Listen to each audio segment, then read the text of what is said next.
안녕하세요. 마녀셰프 인사 올립니다. 당신의 부엌 살림이 도움이 되도록 구독, 좋아, 알람 매주 주말 마녀셰프가 당신의 부엌으로 찾아갑니다. 이가 먹고 입에서 붙을 뻔했어요. 이게 수박 껍질 무침입니다. 매번 버리기만 했는데 오늘 꼭 한번 알고 가셔야 돼요. 정말 간단합니다. 수박김치를 한번 해보겠습니다. 수박 껍데기 이거 좀 남은 거예요. 잘라서 무맛이에요. 껍질을 벗기시면 돼요. 필러로 깎으시면 될 것 같아요.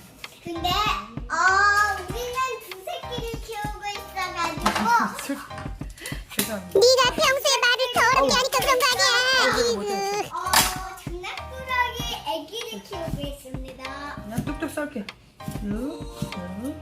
수박을 먹으면 껍질을 버리는 게 참 너무 아까우면서도 쓰레기가 양이 많아서 짓거리죠. 안 버리고 먹으면 되잖아 그럼. 이 껍질로 수분도 많고. 수박 김치를 만들어서 쓰레기통에 안 버려. 그래 싸가.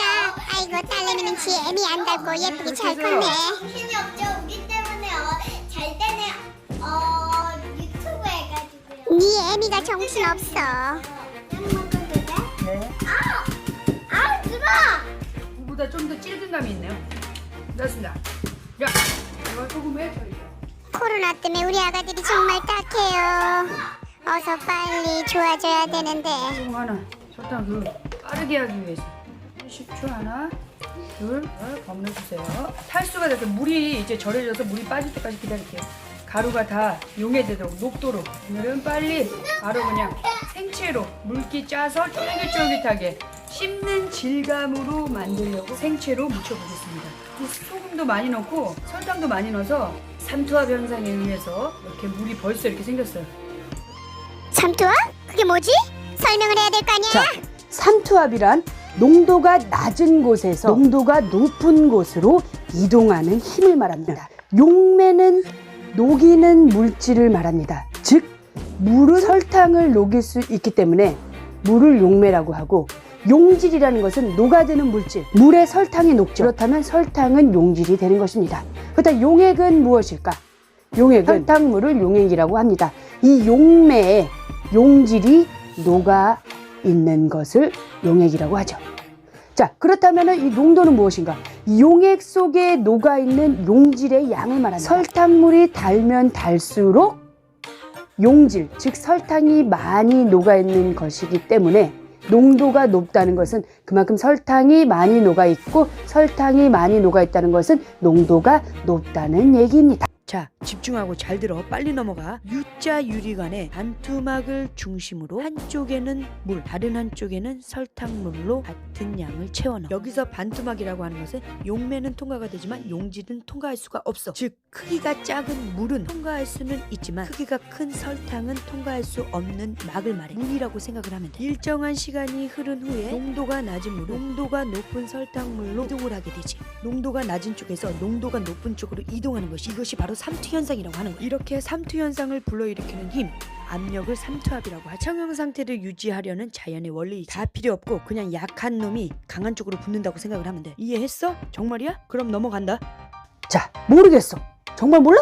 그러면 다시 또 설명을 해줘. 우리가 목욕을 하거나 물속에 오래 있을 때 손이 팅팅 부른 것을 볼 수가 있어요. 이것이 바로 이제 삼투 현상하고도 관련이 있는데, 물은 농도가 낮기 때문에 이 농도가 높은 피부 속으로 들어와서 수분이 몸속으로 들어왔기 때문에 손이 이렇게 부른 겁니다. 반대의 예로는 우리가 바닷물에서는 오래 수영을 해도 손이 잘 불지가 않아요. 바닷물은 그만큼 물보다 농도가 높기 때문에, 바닷물은 농도가 높기 때문에 피부로 들어올 일이 없다. 덜 들어와서. 오케이? 자, 식물은 흙 속에 있는 농도가 낮은 수분이 식물 안에 있는 농도가 높은 곳으로 이동을 하면서 삼투 현상이 일어나는 겁니다. 평형을 유지하려는 자연적인 원리인 거죠. 식물이 수분을 빨아들여 살 수 있는 것입니다. 김치를 만들 때 우리 배추에 소금을 뿌리거나 소금물에 배추를 담그는 과정을 거치죠. 이 소금물에 배추를 담금으로써 배추에 있는 농도가 낮은 수분이 농도가 높은 소금물로 이동을 하면서 배추의 수분이 다 빠지게 되어서 탈수가 일어납니다. 탈수가 일어난 배추는 오래 장기간 두어도 상하지가 않아요. 변질되지가 않습니다. 그 이유는 미생물은 활발히 번식하기 위해서는 이 수분이 필요해요.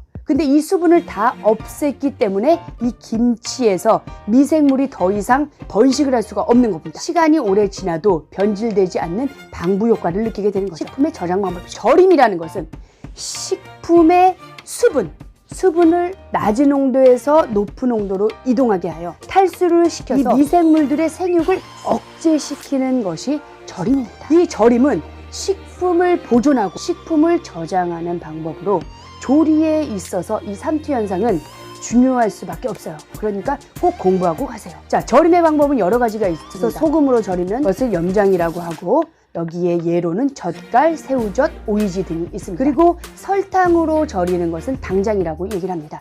연근정과나 매실청 등이 있고 식초에 절이는 것을 초절임이라고 하죠. 마늘장아찌, 마늘종들을 예로 들 수가 있습니다. 그래서 예전부터 우리가 배추를 사용하여 김치를 담고 이 절임의 조리 과정을 통해서 음식을 만드는 것이 옛 선조들의 정말 과학적이고 창의적인 행동들이었다는 것을 엿볼 수가 있죠. 새우를 데칠 때 소금물에 새우를 데치는 거예요. 그럼 이것은 왜? 농도가 낮은 물은 농도가 높은 새우 속으로 침투하게 되죠. 그렇게 되면 새우는 물을 먹어서 싱거워지는 거예요. 즉 새우 맛이 없어지는 거예요. 새우를 데칠 때 소금물에 넣어서 농도를 비슷하게 맞춰주면 새우의 맛성분이 빠져나오지 않는 사실을 알고 가시면 정말 좋겠습니다. 자, 여기까지 삼투압과 삼투 현상, 절임, 식품의 저장법, 보존법에 대해서 얘기를 했습니다. 조리에 대한 그 원리를 알아가는 것도 정말 중요합니다. 여러분 공부하세요.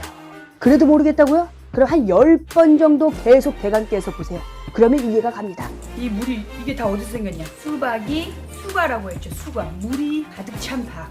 여기서 이렇게 물이 이렇게 많이 나오는 거예요. 짠맛과 설탕의 단맛이 세서 물이 이렇게. 저기 있어가지고 저가 깍두기를 엄마랑 묻혀봐가지고 네, 알겠습니다. 그래서 이렇게 물이 이렇게 많이 나오는 김치도 거예요. 만들어봤고 한번. 깍두기도 만들어봤어요. 근데 이건 안 마음에 들어봤죠. 이 상태에서 그냥 바로 짜시면 될 것 같아요. 벌써 숨이 죽었어요. 짭짤해요. 짭짤하게 하는 것이 맛이 내는 게 좋아. 못 살겠네, 못 살겠어. 아우 이 냄새. 자, 냄새 죽겠네. 그냥 바로 냄새 죽겠네, 냄새 죽겠어. 이게 딱 먹었을 때 짜고 간이 세야지 쪘을 때 차라리 더 맛이 좋아요. 물이 엄청나네. 맞아, 한 개만 해도 물이 엄청 많아. 자, 이렇게. 얼마 되지도 않네. 괜찮아. 그러니까 소금 하나, 설탕 2개, 식초 2개 그렇게 해서 절이시면 될 것 같아요. 바로 해서 못 빼는 거. 자, 기본적인 간이 다 됐기 때문에 여기에 고춧가루 하나, 마늘 다진 거 반, 깨소금 하나. 네네네네네. 들기름 한 숟갈 뿌려주세요. 잠깐만. 괜찮아. 잠깐만. 매운데 괜찮겠어? 매운 거에 주지 마라. 안 돼. 안 돼. 됐어. 엄마 매워. 괜찮아. 괜찮긴 뭐가 괜찮아. 내가 주지 말랬잖아. 아이고 저런 게. 우리 아가 참네 그래. 아유. 반찬 하나 완성됐습니다. 알았어. 자, 한 5분 안에 반찬 하나가 만들어졌습니다. 그 수박을 껍데기를 버릴 필요 없고 쓰레기도 아끼고 먹는 부위도 늘릴 수 있고 가성비가 좋게 만드는 방법으로 한번 반찬을 만들어 보았습니다. 근데 먹을만하네요. 질감이 일단 좋아요. 중국에 이제 짜사이라는 반찬이 있는데 그랑 질감이 비슷한 것 같아요. 전 개인적으로 괜찮습니다. 저도 처음 해보거든요. 그래서 꼭 한번 활용해 보시길 바랍니다. 감사합니다. 마녀 셰프였습니다.